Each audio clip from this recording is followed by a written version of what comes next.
محترم معزز سامعین، صدا سلامت ہیں۔ آپ کے سامنے قرآن مجید فرقان حمید پہلا پارہ سورہ مبارکہ بقرہ سے آیہ مبارکہ 21 اور 22 تلاوت کرنے کا شرف حاصل کر چکا ہوں، اور ساتھ ہی میں نبی کریم سرکار دو عالم صلی اللہ علیہ وآلہ وسلم کی زبان وحی ترجمان سے جاری ہونے والے ایک ایسے فرمان ذیشان کی بھی تلاوت کا شرف حاصل کر چکا ہوں جسے برادران اہل سنت کے علامہ ابن حجر مکی نے اپنی کتاب سوائق محرقہ میں صفحہ نمبر 124 پہ محفوظ کیا ہے۔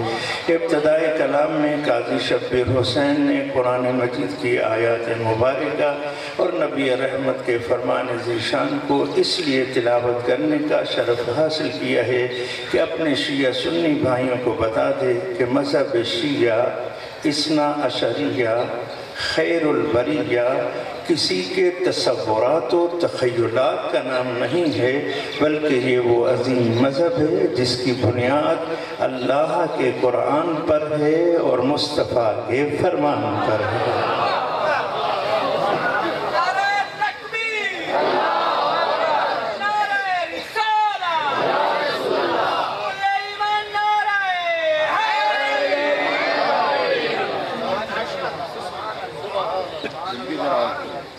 خالق و مالک اللہ، قادر و کریم اللہ، رحمان و رحیم اللہ، بخشنہار اللہ، مہربان اللہ اپنی لاریب اور مقدس کتاب میں صدا دے رہا ہے، یا ایہا الناس۔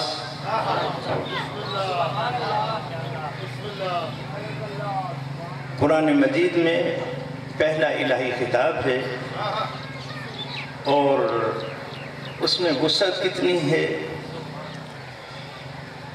مسلمان، یہود و نصارہ نہ، اس میں وسعت اتنی ہے کہ وہ پروردگار کہ جو اپنی ربوبیت کی وسعتوں کو بیان کرتے ہوئے اعلان کرتا ہے، بسم اللہ الرحمن الرحیم، قل اعوذ برب الناس مالک الناس الہ الناس۔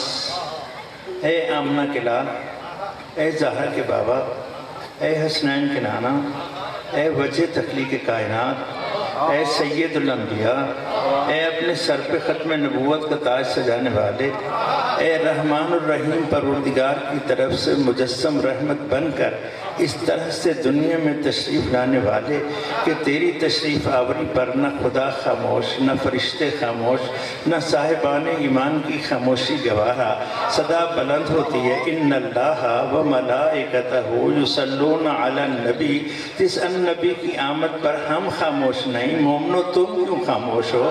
یا ایہا الذین آمنوا صلو علیہ وسلموا تسلیما۔ بابا سے بلند صلوات پڑھ لیجئے۔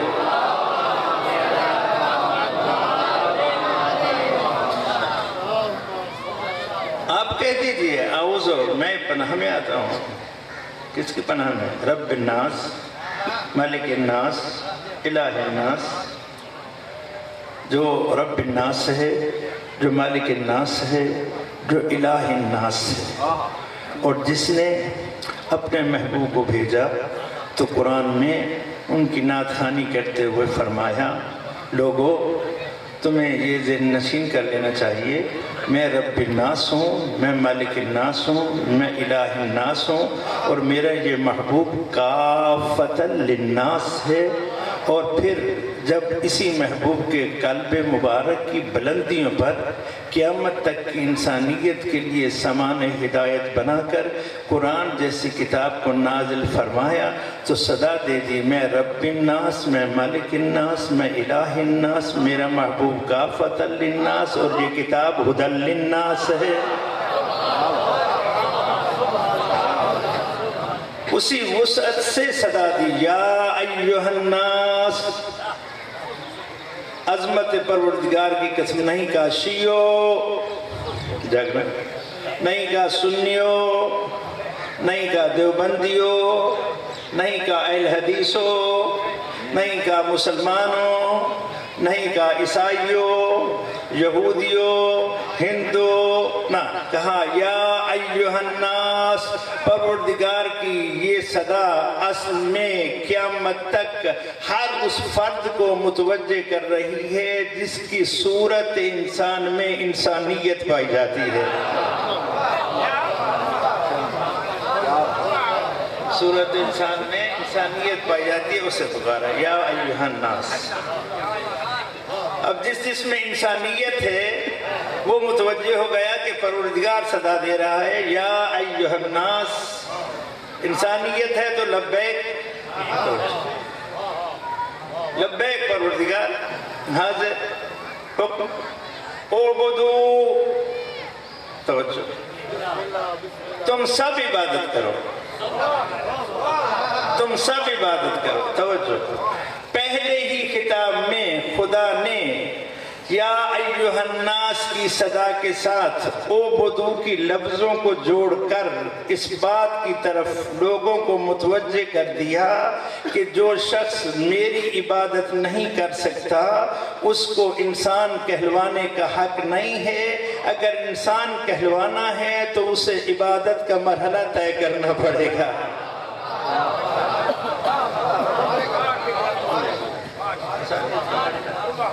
یعنی جو عبادت نہیں کر سکتا اسے انسان کہلوانے کا حق ہی نہیں ہے، حق ہی نہیں ہے۔ انسانیت کا تعلق ابدیت سے۔ کس کی عبادت کرو؟ ربکم، توجہ، اپنے رب کی عبادت کرو۔ اعبدو، تم عبادت کرو، سب کے سب، کس کی؟ ربکم، اپنے رب۔ نشہ ولایت میں مخمور منزل کو طے کرنا چاہتا ہوں، قسم بخدا سر فخر سے بلند ہو جاتا ہے۔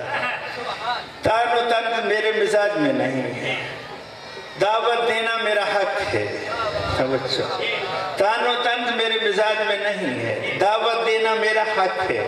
سر میرا فخر سے بلند ہے کہ خداوند متعال نے اپنے فضل و کرم سے، اپنے فضل و کرم سے ہمیں ایسا امام عنایت فرمایا ہے کہ جو قرآن مجید کے ساتھ اس طرح سے جڑا ہوا ہے کہ جب قرآن کو مد نظر رکھتا ہے تو قرآن کے لفظوں کی ترتیب کا بھی خیال رکھتا ہے۔ توجہ، دعا چاہتا ہوں، قرآن کے لفظوں کی ترتیب کا بھی خیال رکھتا ہے۔ پڑھے لکھے دوستو احباب توجہ کرو گے، یا ایھا الناس، اعبدو پہلے ہے، ربکم بعد میں ہے، اعبدو ربکم، اعبدو ربکم۔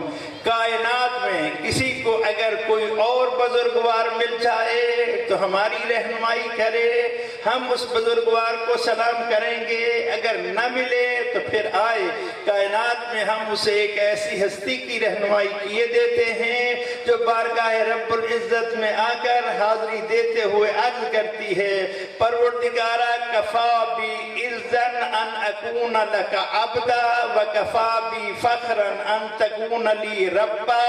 اے میرے اللہ، علی کی عزت کے لیے یہی کافی ہے کہ علی تیرا عبد ہے، اور علی کے فخر و وباحت کے لیے یہی کافی ہے کہ علی کا تو رب ہے۔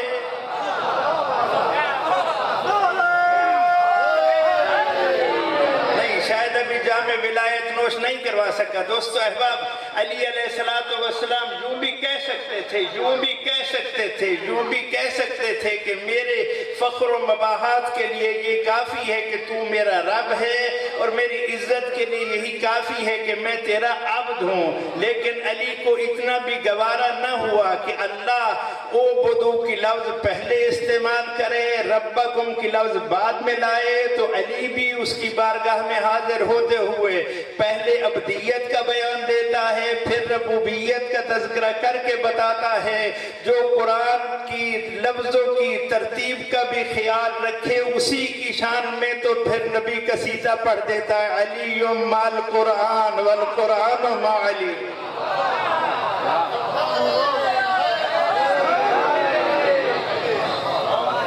اسی قرآن مجید میں پھر سورہ مبارکہ بقرہ میں ہی ایک اور مقام پر خداوند متعال نے علی حیدر کرار کی شان کا قصیدہ پڑھا، جسے عظیم مفسر قرآن برادر اہل سنت علامہ جلال الدین سیوطی نے تفسیر در منصور میں محفوظ کیا. وہ فرماتے ہیں کہ علی حیدر کرار کے پاس 4 درہم تھے.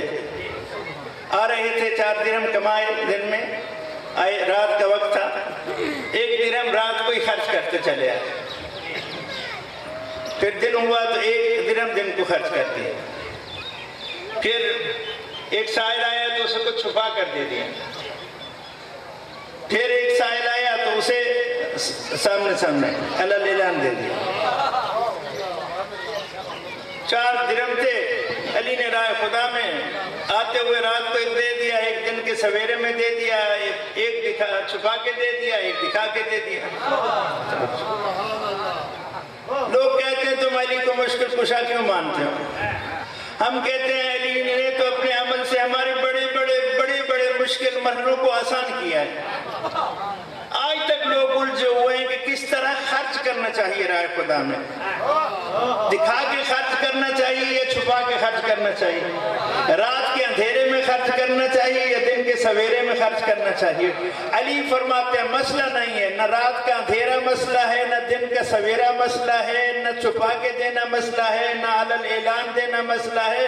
مسئلہ تیری نیت کا ہے. اگر تیری نیت خدا کے ساتھ خالص ہے, رات کو دے تب قبول ہے, دن کو خرچ کر تب قبول.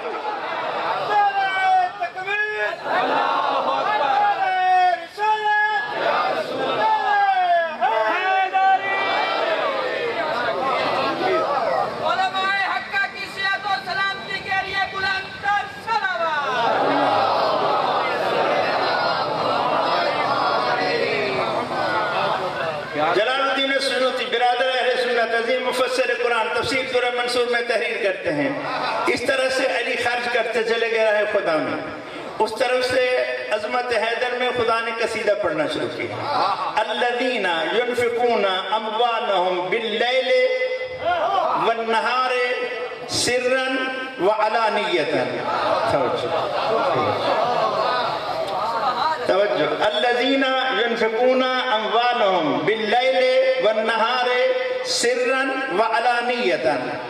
معلوم ہوتا ہے کہ اگر علی بھی اپنی گفتگو میں قرآن کی لفظوں کی ترتیب کو بھی مد نظر رکھتا ہے تو اللہ بھی علی کے کردار و سیرت کی ترتیب کو بھی مد نظر رکھتا ہے.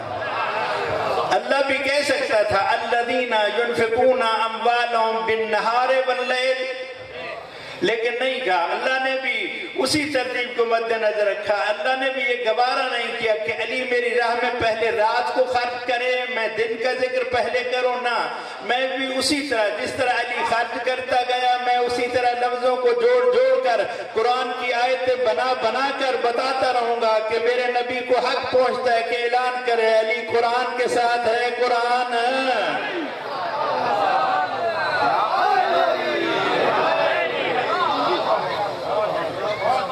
یا ایھا الناس اعبدوا ربکم, اپنے رب کی عبادت کرو.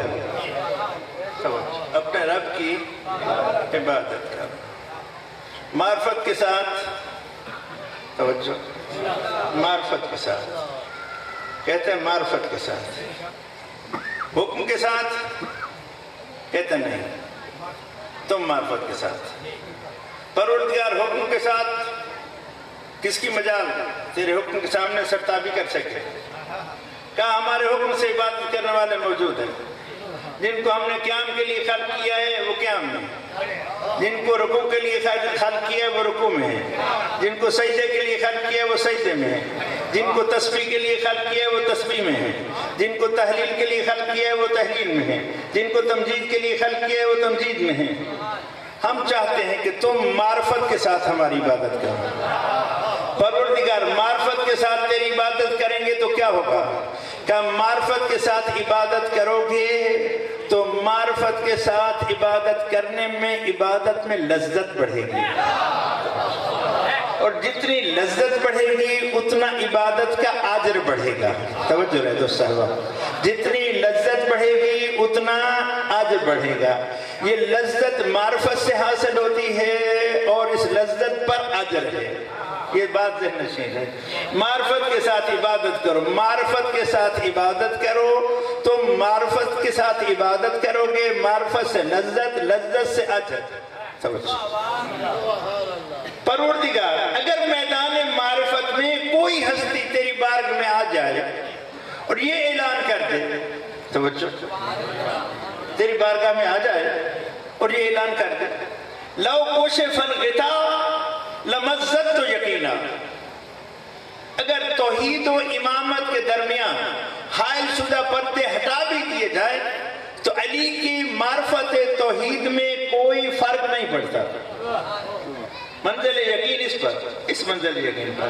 پروردگار اس کی عبادت کا اجر کیا ہوگا؟ تو کہا اس کی عبادت کا اجر دیکھنا چاہتا ہے تو میدان خندق میں جا. تھوڑا ساتھ لے، تھوڑا ساتھ لے. اس کی عبادت کا وزن دیکھنا چاہتا ہے تو میدان خندق میں جا. میدان خندق میں گئے تو دیکھا کوئی کافر ہے جو آ کر گستاخی کر رہا ہے. خندق نہیں سنانی، منظر دکھانی ہے.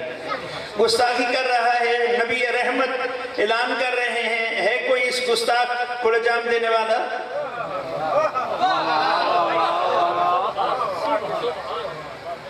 الحمدللہ ہر طرف خاموشی تھی. جس نے خاموشی کو توڑا، باوجود ہوں، قرآن پہ ہاتھ رکھے، تاریخ کی ذمہ داری لیے، دوست و احباب کو مطمئن کرنے کے لیے حوالے لیے، جاگو دوستو، حوالے لیے، فقیر سٹیج پر حاضر ہے. جس نے اس خاموشی کو توڑا وہ کوئی اور نہ تھا، ابو طالب کا لال علی حیدر کرار تھا.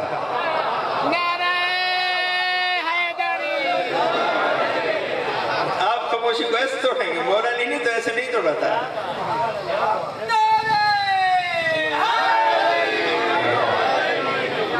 لبیک یا رسول اللہ، اے اللہ کے رسول میں حاضر ہوں. کہا بیٹھ جائیے.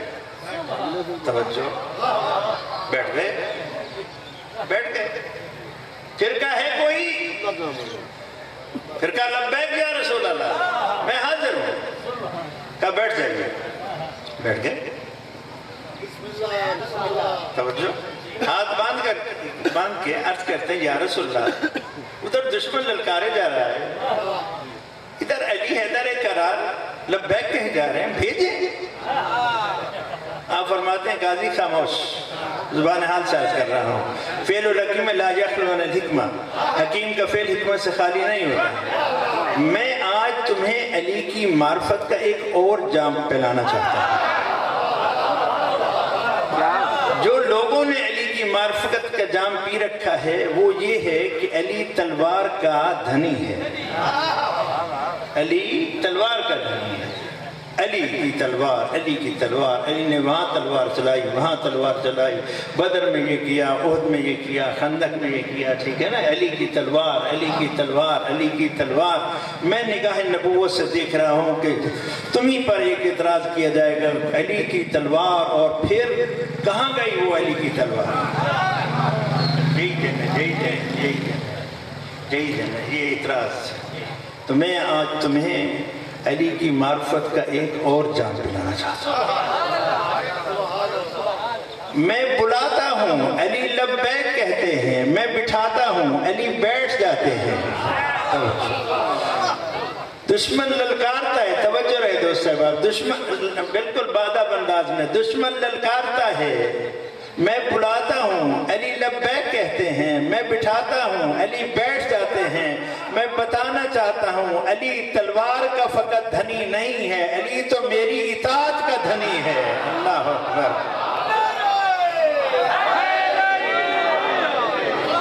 علی تلوار کا تابع نہیں ہے، علی تو میری اطاعت کا تابع ہے. جب کہوں گا تو تلوار چلے گی، جب روک دوں گا تو تلوار رک جائے گی.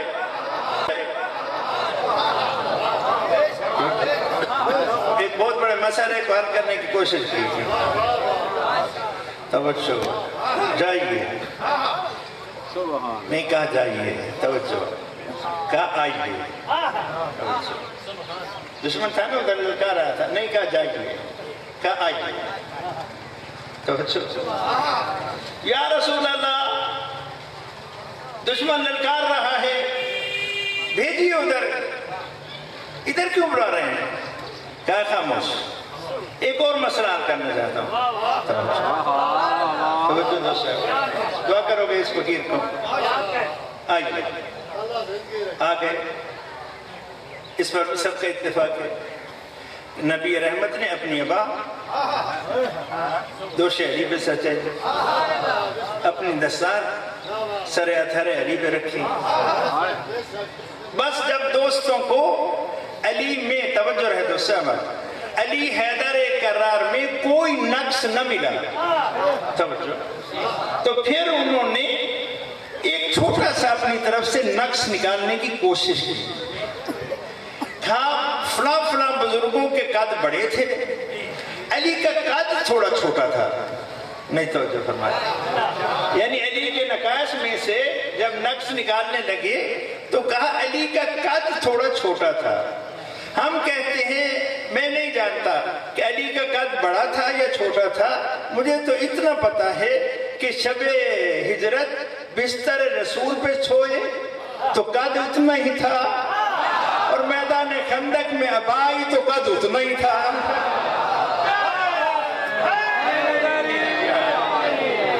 ماشاءاللہ ماشاءاللہ ماشاءاللہ۔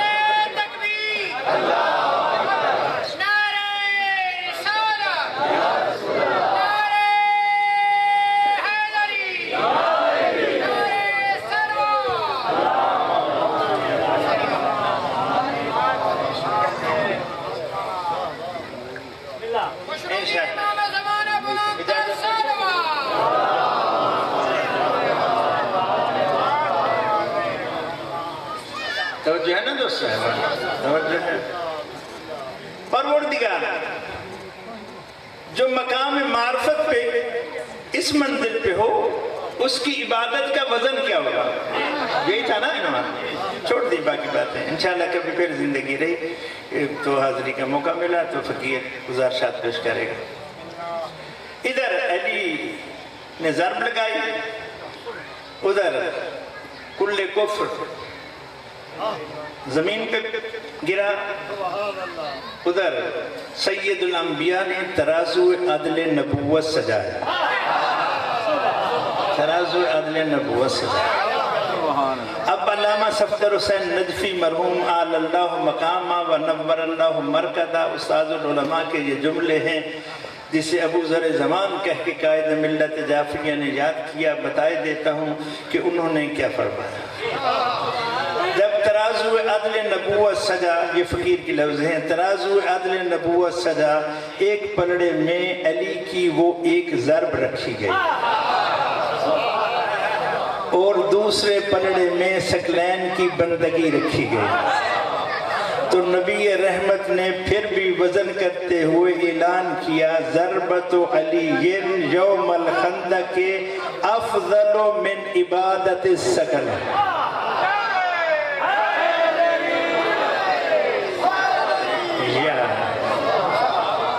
علامہ فرماتے تھے آل اللہ مقامہ کا ارشاد تھا، یہ جو ضرب تھی یہ چھٹے درجے کی عبادت کی ایک لمحے کی عبادت ہے، چھٹے درجے کی عبادت ہے، جہاد، نماز، روزہ، حج، زکوٰۃ، خمس، جہاد چھٹے درجے میں آتی ہے جہاد، اور اس جہاد میں بھی ایک لمحہ، ٹھیک ہے، جس کے چھٹے درجے کی عبادت کے ایک لمحے کا اتنا وزن ہو، نہ معلوم اس کے پہلے درجے کی ان ہزار ہزار تکبیروں کا کیا وزن ہوگا جو ایک رات میں علی یاد خدا میں بلند کیا کرتے تھے۔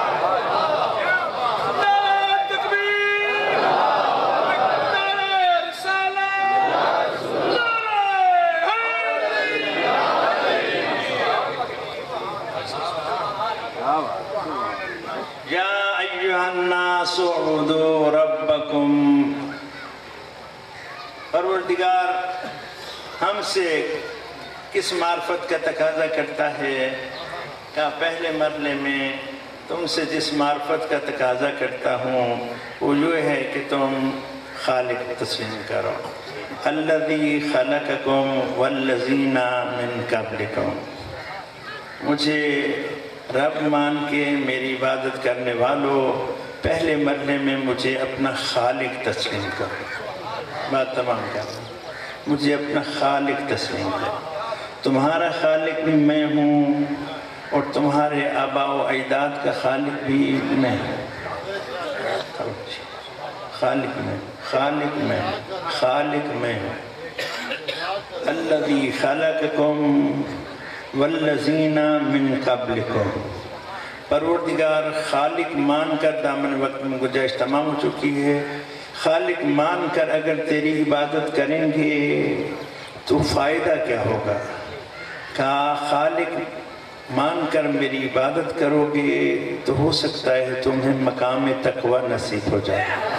پروردگار مقام تقوی نصیب ہو گیا تو پھر کیا ہوگا؟ کہا منزل تقوی تک سفر کرنا تیرا کام ہے، علی ایسے امام سے نوازنا ہمارا کام ہے، قرآن جیسی کتاب ہدایت عطا کرنا ہمارا کام ہے۔ پروردگار بس تیزی سے گزر رہا ہو، کہا نا معرفت کا ایک جام اور پیو۔ پروردگار اور کون سا جام پیئیں؟ کہا جہاں خالق مانو وہاں مجھے رازق بھی مانو، وہاں مجھے رازق بھی مانو، خالق بھی مانو اور رازق بھی مانو۔ صرف اپنا خالق اپنے بنا مانو، بلکہ تمہیں بتائے دیتا ہوں تم کہاں کھڑے ہو؟ پروردگار زمین پر کھڑے۔ یہ زمین کا فرش کس نے بچھایا؟ ذرا اوپر دیکھو، یہ آسمان کا شامیانہ کس نے لگایا؟ یہ دیکھو بارش ہو رہی ہے، یہ کس نے برسائی؟ بس کہا معرفت کا جام بڑھاؤ، معرفت توحید، عقید توحید کا جام، معرفت عقید توحید بڑھ رہا ہے۔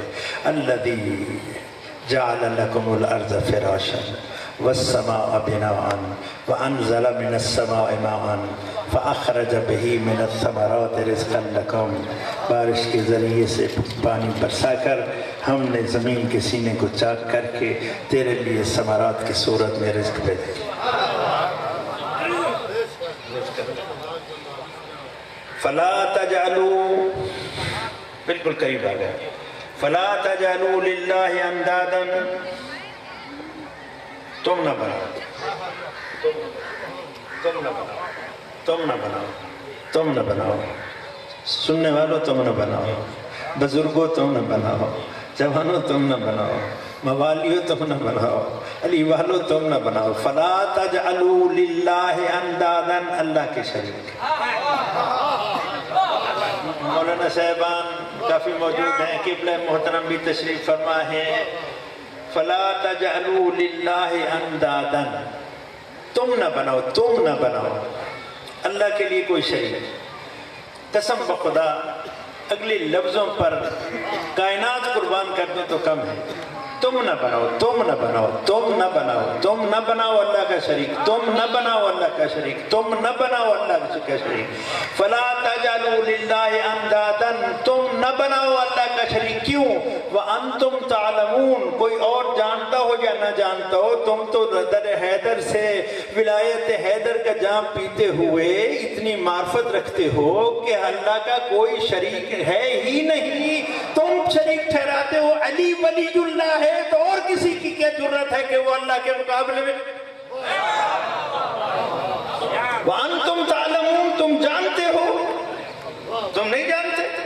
کوئی ہے ہم میں سے جو علی کو اللہ کا شریک بنا دے؟ ہم دنیا والوں کو اسی کا تو جواب اذانوں میں دیتے ہیں، اقامتوں میں دیتے ہیں، الاعلان کہتے ہیں لا الہ الا اللہ محمد الرسول اللہ، یہی ہمارا کلمہ ہے۔ لوگوں نے کہا کہ شیعہ علی کو اللہ مانتے ہیں، ہم نے انہیں بتایا لوگوں تم غلط کہتے ہو، علی والے علی کو اللہ نہیں کہتے، علی ولی اللہ، علی کو اللہ کا ولی مان۔ اور ہم دنیا والوں کو بتانا چاہتے ہیں علی ولی اللہ، علی ولی اور اللہ، اگر کوئی درمیان سے لفظ ولی نکال کر علی اللہ کہے تو وہ نصیری ہوتا ہے، شیعت سے اس کا کوئی تعلق نہیں ہوتا۔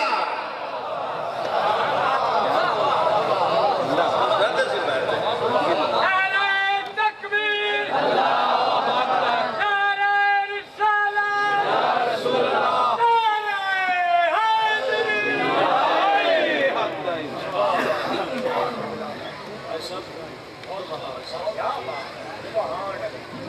ولی اللہ کا کلمہ پڑھے اور کوئی مشرک ہو، وانتم تعلمون، تم جانتے ہو۔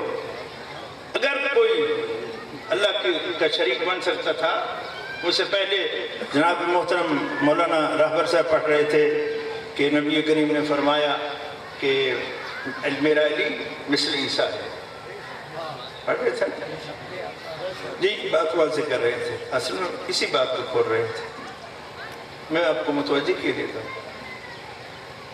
کوئی شخص علی ولی اللہ کا کلمہ پڑھے اور وہ شرک کرے، یہ نہیں ہو سکتا۔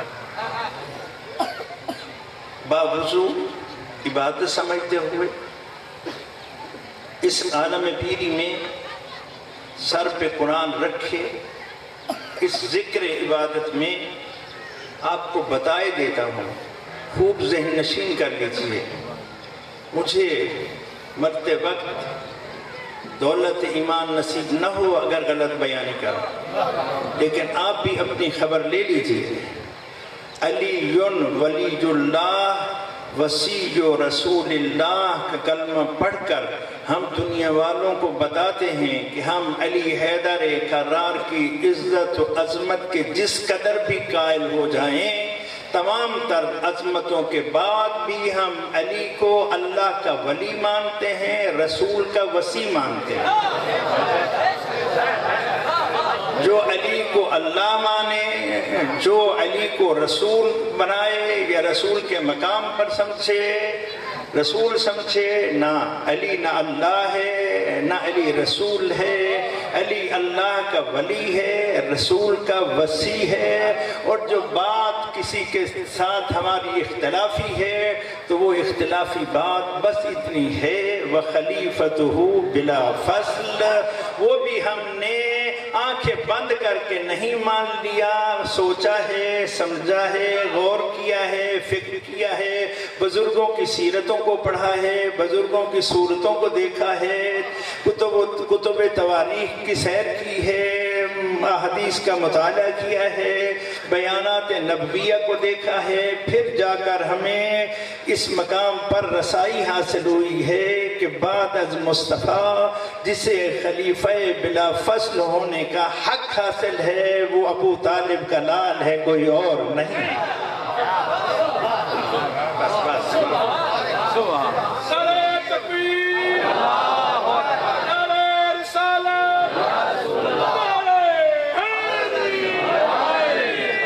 تمام ہوئی بات۔ دوستو احباب، ہماری مجالس اس وقت تک مکمل نہیں ہوتی جب تک ذکر مصائب نہ ہو، لیکن ہم نے مصائب کے بیان کو بھی معذرت چاہتے ہوئے اس عنوان سے نہیں لیا جس عنوان سے ہمیں لینا چاہیے تھا۔ میرے بات پڑھنے والے میرے محترم بزرگوار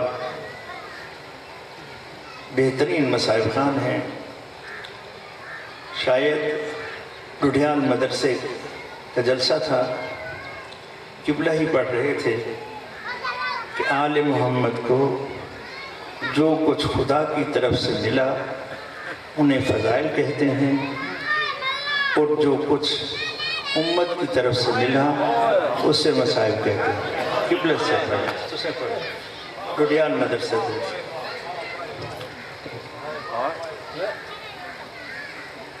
ان کے بعد مغربین کی نماز ہوئی اور اس کے بعد فقیر کا بیان تھا۔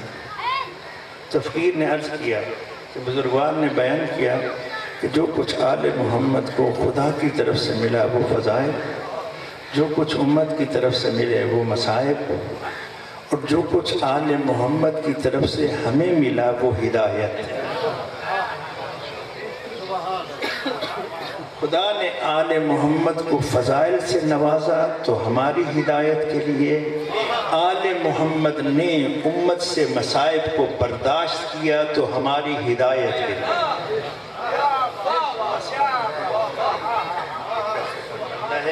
اسی پر ہی میں آپ کو مولانا حسین کا فرمان سنا کر آپ سے اجازت لے رہا ہوں۔ انشاءاللہ پرسایہ تو میرے برادر محترم ہی دلوائیں گے۔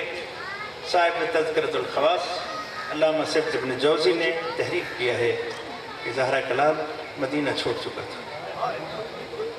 سننا آسان ہے، بیان کرنا آسان ہے، لیکن مدینہ کا چھوڑنا کوئی حسین سے پوچھے۔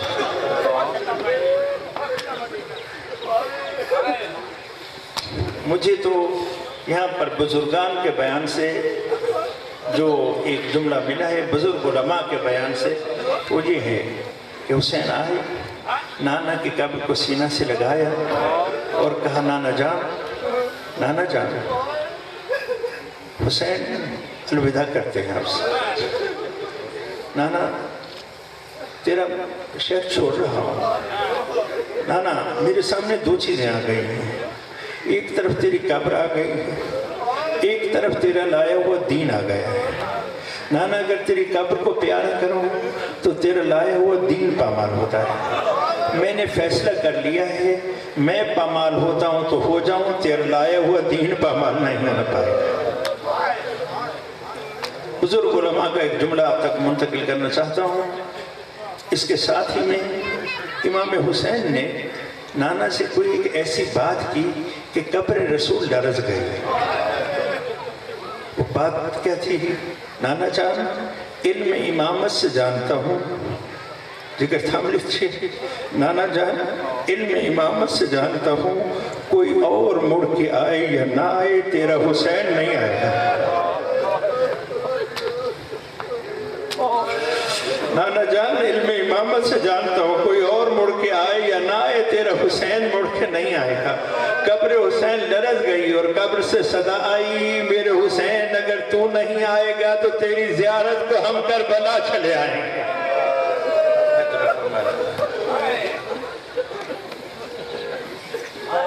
اللہ اکبر، اللہ اکبر۔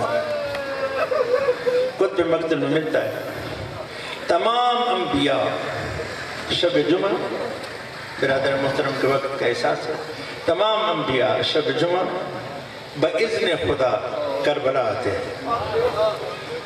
زیارت وارثہ اس پر گواہ ہے۔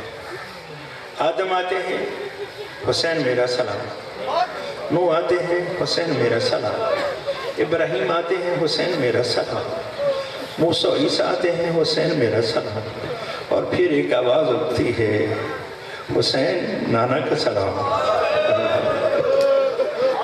علامہ شبیر حسن ہندی رحمت اللہ علیہ کا جملہ ہے، وہ فرماتے ہیں جب تمام انبیاء بارگاہ حسین میں اس طرح سے سلام کرتے ہیں تو امام حسین پوچھتے ہیں انبیاء تم مجھے کیوں سلام کیے جا رہے ہو؟ تو انبیاء فرماتے ہیں حسین ہم تیرے شکریہ ادا کرنا چاہتے ہیں، تو نے سب کچھ قربان کروا کے ہماری محنت بچا لی ہے۔ جگر تھام لیجئے، بس ایک جملہ کہہ کے اجازت لینا چاہتا ہوں، دامن وقت میں گنجائش نہیں۔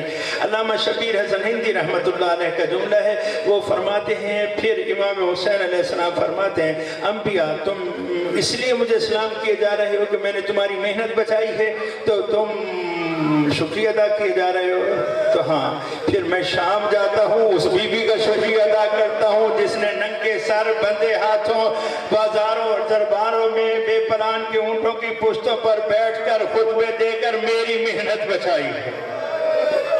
اللہ لعنت اللہ علی القوم الظالمین وسیعلم الذین ظلموا ای منقلب ینقلبون۔